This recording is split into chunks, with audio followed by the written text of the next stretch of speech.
Hello everyone. ఈరోజు కార్తీక మాసం మొదటి సోమవారం కదా. సో మా ఇంటికి దగ్గరలోనే గోదావరి నది ఉంటుంది. అక్కడికి వెళ్ళి నది స్నానం చేసి దీపాలు అయితే వదులుదాం అనుకున్నాము. ఇంకా 4ంటికి లేచి రెడీ అయ్యి ఇంకా నేను మా అక్క వాళ్ళు అయితే అక్కడికి వెళ్ళాము. వెళ్ళిన వెంటనే స్నానం చేసి ఇంకా దీపారాధన అయితే స్టార్ట్ చేసాము.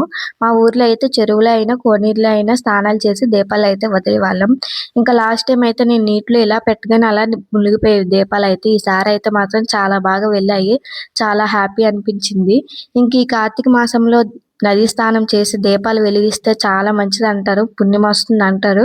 మరి మీలో ఎంతమంది నది స్నానం చేసి దీపాలు వదిలారో కామెంట్ చేయండి. ఇంకా మేమైతే ఇక్కడ దీపాలు వదిలేసాక ఇంకా అక్కడ ఉన్న రావి చెట్టుకి అయితే దీపారాధన చేసుకుని ఇంకా శివాలయంకి అయితే వెళ్ళాము. అక్కడ దర్శనం చేసుకుని ఇంకా కాసేపు అక్కడ ఉండి ఇంకా అయితే మేము ఇంటికి అయితే స్టార్ట్ అయిపోయాము. ఇంకా ఈసారి అయితే అంతా కూడా చాలా బాగా చేసుకున్నాము. మీరైతే వీడియోని నచ్చినట్లయితే లైక్ చేసి షేర్ చేసి సబ్స్క్రైబ్ చేసుకోండి.